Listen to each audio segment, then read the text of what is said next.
Hello, welcome to the first episode of Fractional Derivatives.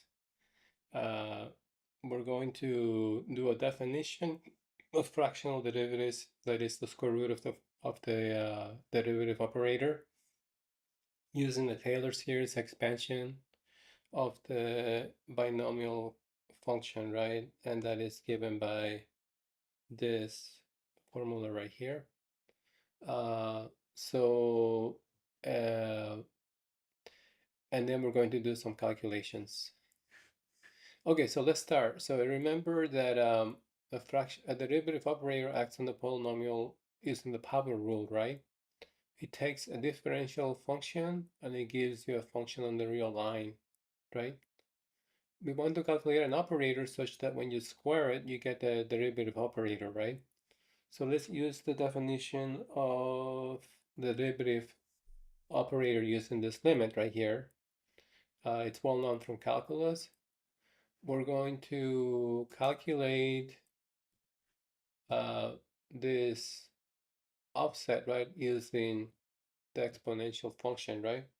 So if we entertain this calculation of this exponential function as a formal power series, then you get this infinite sum, which can be written as this difference of numbers, which is nothing more than the Taylor series expansion around x with shift h.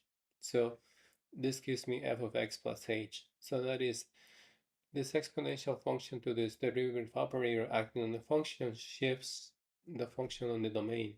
So in particular, f of x minus h gives you minus h in the exponential, right? So now that we know that, we can rewrite this derivative as this operator right here that acts on the exponential on the function, right? And the idea is to take the square root of that operator, which we do. We take the square root using the binomial sums, right?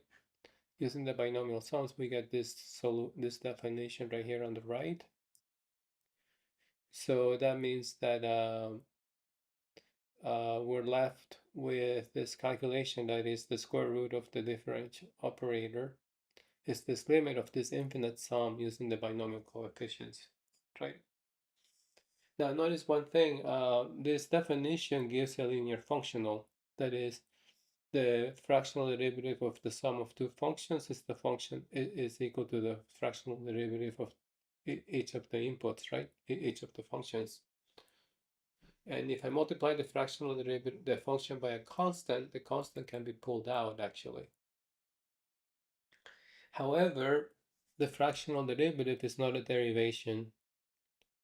That is, it does not obey the product rule. That's the only catch. So that's going to create problems in differential geometry, because in differential geometry, derivatives are derivations. So that's something we'll have to handle later. So anyways, so the fractional derivative is a linear map, but it's not a derivation. That's the catch. Now let's do an example for f of x equals e to the x, right? Um, the fractional derivative of the function, right? If we plug it in, and we go through the then we can pull out this e to the x because it's independent of the sum, right? And then we get this complicated sum, which can be rewritten using the binomial theorem, right? That's 1 minus e to the minus h to the 1/2, which can be rewritten as this. And this has this Taylor expansion, right? So when h goes to 0, this thing goes to 1, so I left with e to the x. So the fractional derivative of e to the x is actually e to the x. So we are in good shape, we're in good shape. Now consider e to the ax, for a may be or may not be greater than 0, I guess it doesn't matter. We go through the same calculation, right? We pull out the e to the x, right? So it's right here.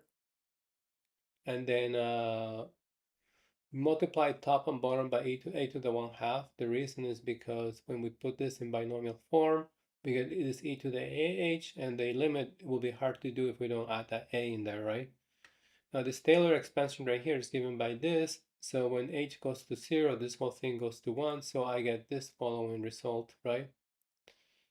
In particular, the fractional derivative of e to the minus x equals to I e to the minus x. So the fractional derivative of a real function in this case turns out to be a complex function. So we have a problem here. Not only is the fractional derivative not a derivation, the range itself is not well defined because it gives an output outside the range, right? So the way we solve this problem is by introducing an extension by scalars, and that will be done in the next presentation. Yeah, thank you for following. Thanks.